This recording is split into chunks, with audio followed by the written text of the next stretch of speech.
Hey, Shalom, Shalom. First and foremost, I want to say call hello, Yahweh, Bashem, Yahweh Shai, Bashem, Makah, Kodash. Send double honors to the apostles, elders, bishops of Great Millstone. Send much peace, love, salutations to you. Aki, I'm out there pushing the word of Yahweh, Bashem, Yahweh Shai, and sincerity and truth is your brother Yahweh. On this lesson, I just want to talk about the grinding ceasing, not just in America, but in this world economy as we head into the Motb systems. And we always talk about order, app KO, order out of chaos, problem reaction solution. And one of the issues that's going to come up is a lack of employment and how bad it's going to get out here for white collar jobs that are being taken over by AI and just companies in general downsizing with the impending recession slash depression that's getting ready to hit. We're going to see a lot of these things hit the West, America in particular, and it's going to cause a lot of hurt and turmoil, and people are going to be looking for a solution. And we've been telling you that, that solution is going to be a universal, MOTB digital system that is basically going to promise and promote people to, get some type of, universal basic income, relief from all the burdens of not being able to afford food, not being able to afford to pay their utilities and rent and so on and so forth. Because all these things are scheduled to get worse and worse and worse. So got a couple of clips. Well, I got really one main clip, some scriptures that I want to read, and Lord willing, this is edifying. Matter of fact, I'm going to start off here in Ecclesiastes 12, right? Ecclesiastes 12 and 1 says, "Remember now the Creator in the days of thy youth, while the evil days come not, nor the years draw nigh, when thou shalt say, I have no pleasure in them. While the sun or the light or the moon or the stars be not darkened, nor the clouds return after the rain." So the scripture is saying, hey, remember the Creator right now while things seem, copacetic. All right. It says, "In the day when the keepers of the house shall tremble, and the strong men shall bow themselves, and the grinders cease because they are few, and those that look out of the windows be darkened." And so this is what's going to happen, man. The people that are out and about and tussling, they're gonna be few out here, man. A lot of these jobs, a lot of these situations are going to be taken over by AI, or just pretty much cut out of the economy. Okay. And so these things are set to increase and put a strain on the Western world as a whole. And people that have been living deliciously, eating and drinking and marrying and giving into marriage are going to be cut off guard by this type of stuff, man. Okay? It says, "And the doors shall be shut in the streets when the sound of the grinding is low, and he shall rise up at the voice of the bird, and all the daughters of music shall be brought low." Okay? So that mirth of the America and the West and the folly that's promoted in this place, all of that's going to be shut down in that time. Okay? And we're seeing it more and more and more. Like I sent this, it's a tweet by Walter Bloomberg. It says, "January layoffs surged to 17-year high. U.S. employers announced 108,435 layoffs in January, up 205% from December, and the highest January total since 2009. All right, we all know about the '08 crash, right? According to Challenger, Gray, and Christmas, the surge was led by transportation, with UPS planning up to 30,000 job cuts, and tech, driven mainly by Amazon's 16,000 plants, planned layoffs. Healthcare also saw notable reductions. Loss of contracts and economic uncertainty were the main drivers, while AI accounted for 7% of the cuts. Hiring plans were weak, with just 5,306 announced, the lowest January level on record. So we're going to see the same thing continue to trend throughout the year.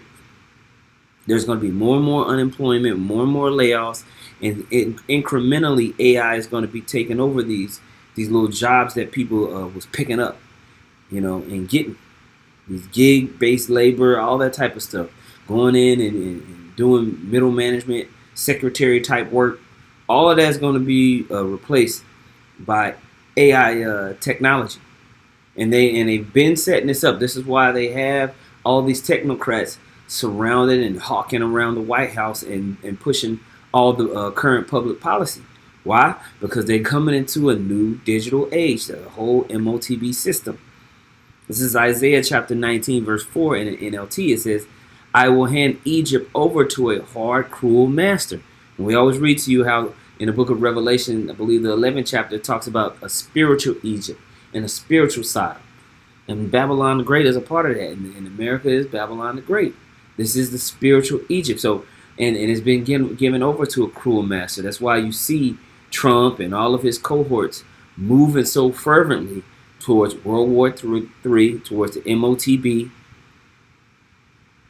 All of the promises that he made for the people to have more manufacturing and more jobs, it was all bullcrap.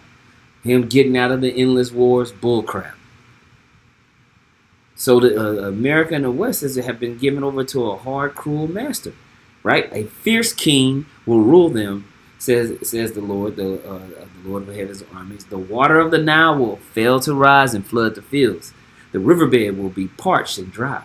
The canals of the Nile will dry up, and the streams of Egypt will stink with rotting reeds and rushes. All the greenery along the riverbank and all the crops along the river will dry up and blow away. And this is likened to basically the Nile was the bedrock of the Egyptian economy, how things came in and out and how they were able to aggregate, I believe that's how you say it, how irrigate and water the crops. So, we read about the stories in Egypt with that drought with Joseph and how it decimated all the surrounding nations. We're going to have a similar type thing with the way that the traffic or the merchandise is moved back and forth throughout this current empire, this Edomite empire. Is going to dry up, man. And people's access to resources is going to be dried up. Okay? And people are going to be strained out in this thing. Okay? It says the fishermen will lament for lack of work. Those who cast hooks into the Nile will groan, and those who use nets will lose heart. See? Because they're not going to be able to enterprise, right? Right now, you got United States ranchers being basically pushed out of the market by like the top 4 meat packing companies. Meat companies is basically making American farmers and ranchers go broke. Okay? And that's why you're having over in Europe these labor strikes. Union strikes. Just going to get worse and worse and worse. It says, there will be no flax for the harvesters, no thread for the weavers. They will be in despair. And all the workers will be sick at heart. See? This is what we're going to see. We're going to see more strain throughout this economy. And people are going to start to complain. People are going to start to revolt.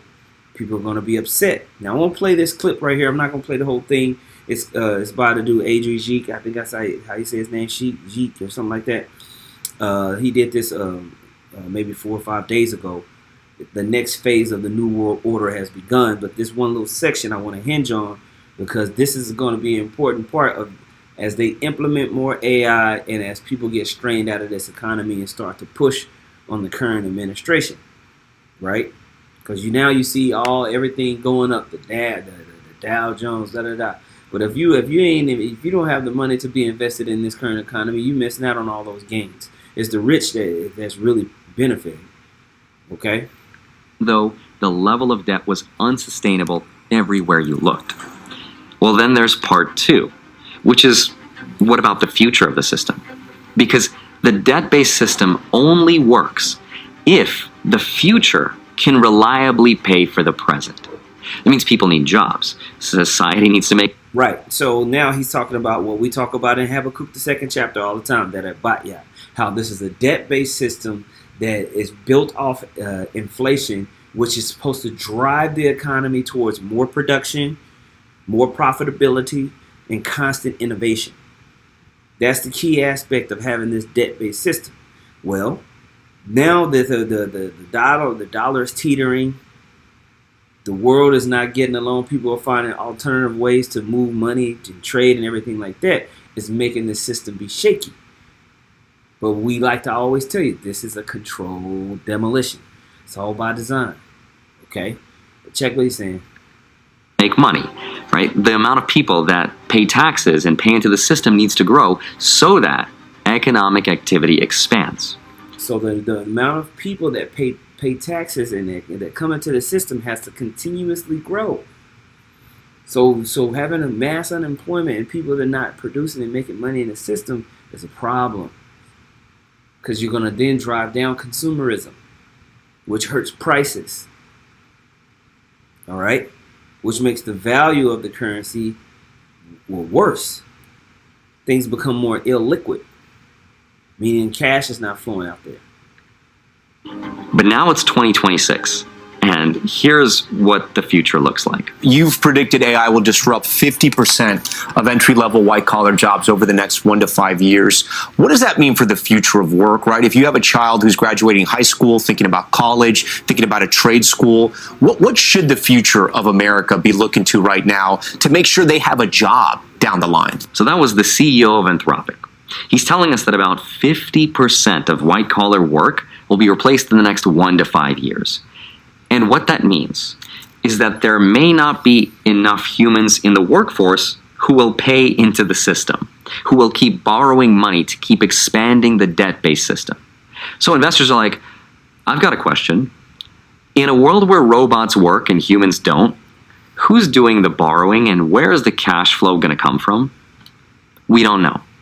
That's when this idea of using other people's money, aka leverage, gets a lot more dangerous.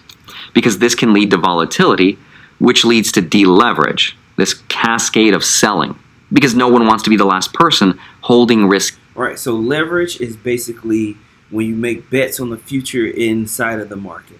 So you're making, like when you buy a treasury bond that's a 10-year treasury bond, you're buying leverage, you're buying debt, you're buying, you're getting interest on something for a future event. All right, so you're basically gambling. Well, if you feel like, if you see in the future, like, wait a minute, this is unsustainable, what are you gonna do with the different leveraged assets that you have? You're gonna sell them and just hold cash, or go on to something else that you feel like is more secure. All right, so this is what he's saying. He's saying that when these large entities see and look into the future and they see, wait a minute, if automation is going to basically take people out of the market and people being in the market as a driving force for this type of economy, that's not going to work. So what are you going to see? You're going to see the grinding ceasing. You're going to see chaos. Risky assets when we don't know things. And that leads us to part 3. Which is the geopolitical story. And what we're seeing right now is the trust between nations getting weaker. There's more uncertainty about what backs the whole system. And so the question is, what is money in this new world? Is it dollars in the form of treasuries? Is it yuan? Is it gold? Is it oil? Is it central bank digital currencies? We don't know. So debt is a global problem. And I think what the gold rally tells you is markets have kind of run out of patience. They're looking for safe havens. That's why central banks are diversifying their reserves. And gold is playing a bigger role here. And in a world where no one knows what's going to happen, leverage is not good. And so what happens next? Part 4. The symptom of these questions is what we see in the markets. Software stocks have become ground zero for investors' anxiety over the possible disruption coming from AI. For a moment, seemed like a bloodbath. Then things turned around. We got Bitcoin. We're all trying to make sense of what's exactly happening here. What is happening in your mind? That shows up to us as volatility. And usually where it shows up the hardest is in what's called the most liquid assets, aka the easiest thing to press the sell button on. That means Bitcoin tends to move earlier than everything else because it trades 24/7. It absorbs risk much faster because you can panic sell it on a Saturday, smash buy it on a Sunday, and it's global. And because everything is connected, everything in the system kind of reacts at the same time. Stocks can go crazy, commodities can go crazy, and all sorts of interesting things start to happen, which is kind of what we saw last week. That's a very high level but overly simplified explanation of what I'm seeing. So in this video, I want to explain exactly what's going on, what's happening to Bitcoin, especially how we got here, where we might go. Boom. And so he's basically going to go through and kind of explain how, as we see the different mechanisms of them putting together this new digital system, this current world order that we understand is going to collapse, and it has to. Okay, the Most High wants it to collapse, so they're not. Nobody's going to get away. You know, this is Jeremiah 51:12. It says, "Raise the battle flag against Babylon, reinforce the guard, and station the watchmen. Prepare an ambush, for the Lord will fulfill all his plans against Babylon. You are a city by a great river, a great center of commerce," right? We know America is surrounded by the waters, right? It says, "But your end has come. The thread of your life is cut." See? The Most High is going to basically set to where this place, make it to where this place gets set up. Like it talks about in the book of Obadiah, man. They're going to be searched out. And they're going to, none is going to understand. Because they think it's just going to be some type of, turmoil and transition. Meanwhile, all holy hell is going to break loose. Right? All right, so let's go. I'm a minute mark and listen to this. Bond market always spills over into the rest of the world. It doesn't just stay in Japan. I believe the markets are going down because the Japanese bond market had a 6 standard deviation move for the past 2 days. That would be in their 10-year bonds. But that's spilling all over into all bond markets. German yields are up. French yields are up. U.S. yields are up.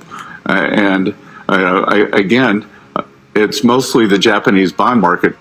Now, if the Bank of Japan steps in and starts to yield curve control again and try to lower the rates, it sends a signal of easy money, which weakens the yen, the currency. And a weaker yen makes their imports more expensive and pushes capital or money out of their country. They don't want to do that anymore. On the other hand, if Japan allows yields to keep rising to support their currency, French yields are up. U.S. yields are up. Again, it's mostly the Japanese bond market.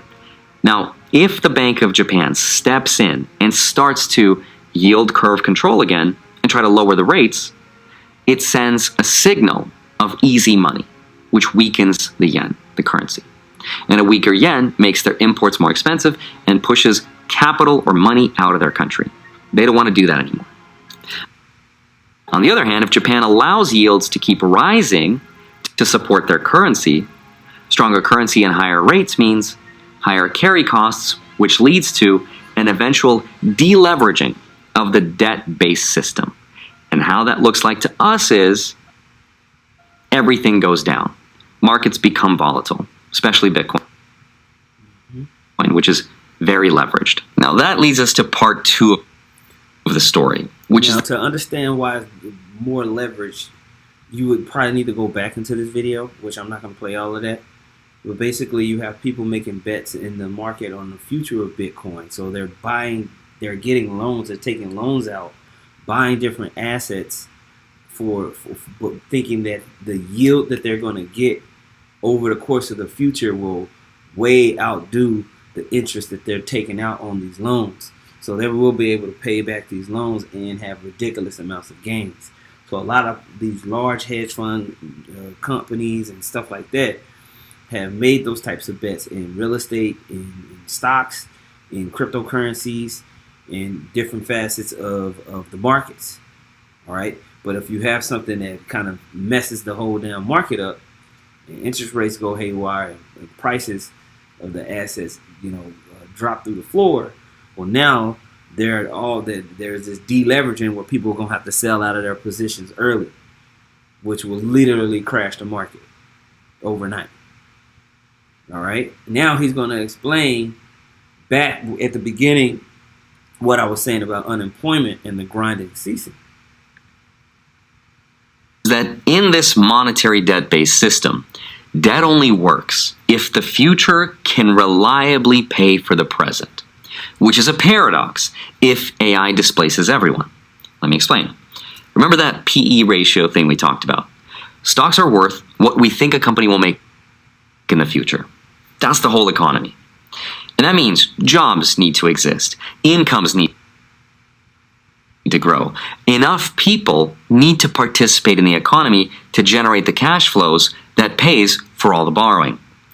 Except the thing is, jobs are not really doing good right now. In fact, job losses are over 100,000 for January, which for context is a 17-year high since January 2009. 108,435 job cuts announced in the month of January.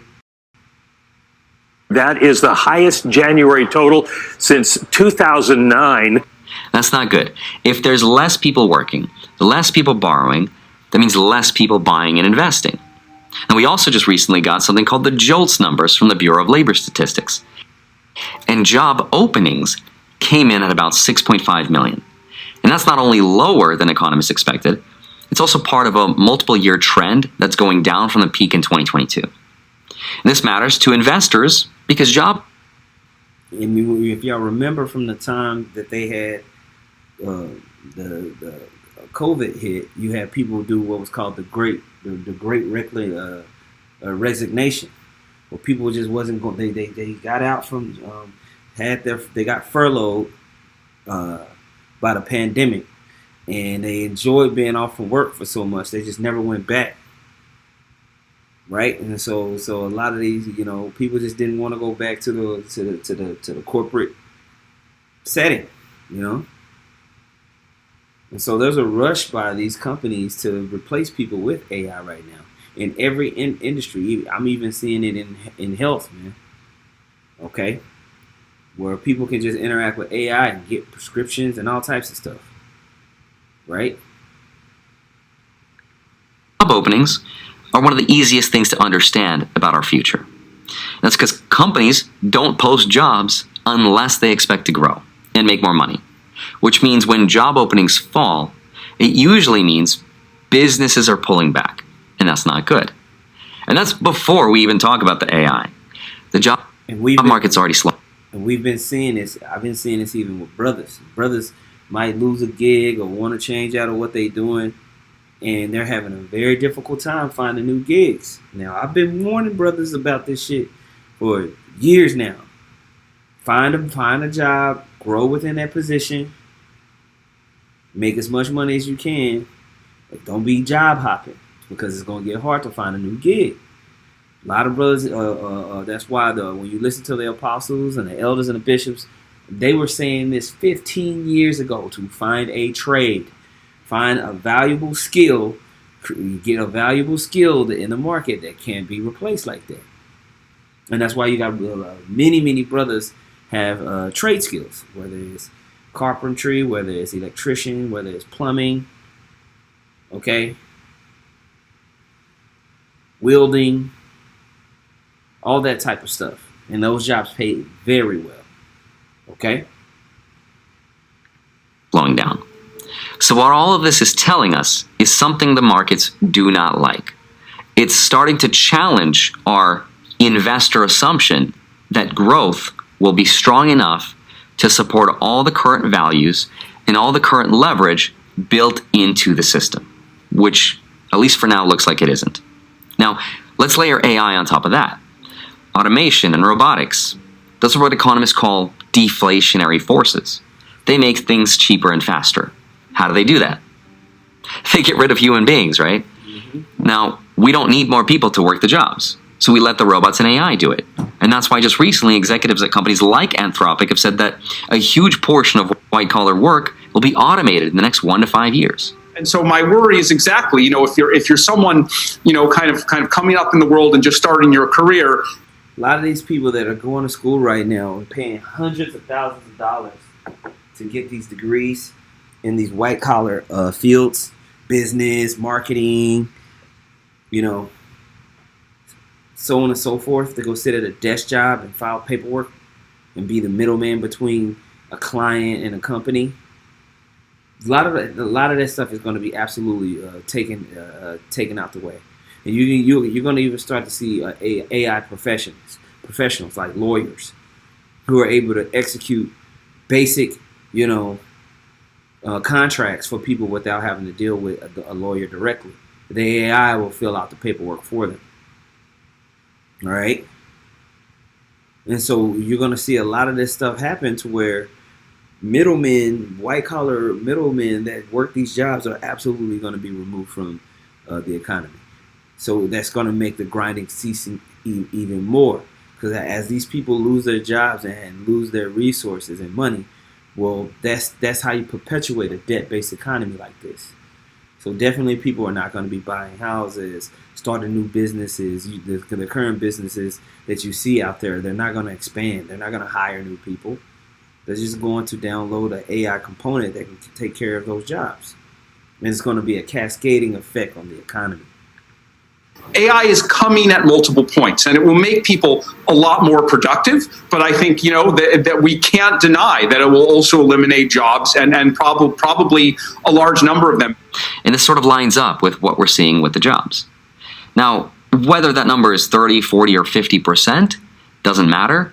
What matters is now there's uncertainty about what this paradox means, right? If current values are based on future growth, but less people are working and less people are earning incomes and therefore less people paying taxes, what does that mean?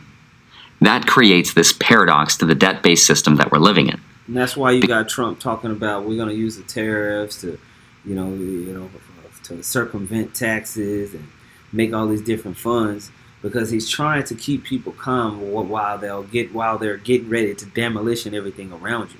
That's why they're distracting you with all this stuff with this Epstein file crap.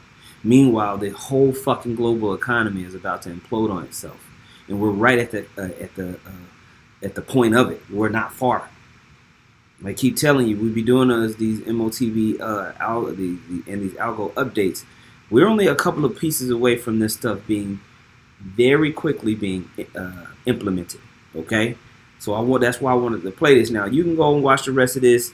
Like I said, it's on Andre's sheet page, however you say his name. Did that a couple of days ago, and it's a 29-minute video. You'll learn from it. But I'm just gonna read this one scripture, then head up out of here, man. This is 2 Ezra chapter 6, verse 19. It says, "And I will begin to make inquisition of them, what they be that have hurt unjustly with their unrighteousness, and when the affliction of Zion shall be fulfilled, and when the world that shall begin to vanish away shall be finished, then will I show these tokens. The book shall be opened before the firmament, and they shall see altogether. And the children of a year shall speak with their voices, and women with child shall bring forth untimely children of 3 or 4 months old, and they shall live and be raised up. And suddenly shall the sown places appear unsown. The full storehouses shall suddenly be found empty. And the trumpet shall give a sound, which when every man heareth, they shall be suddenly afraid. At that time shall friends fight against one another like enemies, and the earth shall stand in fear with those that dwell therein. The springs of the fountain shall stand still, and in 3 hours they shall not run." So what we're going to see is mass chaos befall this current known world. And that's what's going to lead in to them wanting to do this Motb. That's what's going to lead in to them having to go into World War III and all these nations gathering and mingling themselves together to battle and fight. These pieces that we see happening are all part of it. So, yeah, as they increase this AI technology and people interact with it, you're going to see more and more job elimination and more squeezing of this economy leading into the Motb. So with that, man, I'm going to say, call halal Yahweh, Ba'ashem Yahweh Shah, Ba'ashem Rakah Kodash. Send double honors once again to the apostles, elders, and bishops of Great Millstone. Much peace, love, salutation to Yakim out there pushing the word of Yahweh, Ba'ashem Yahweh Shah, in true Shalom.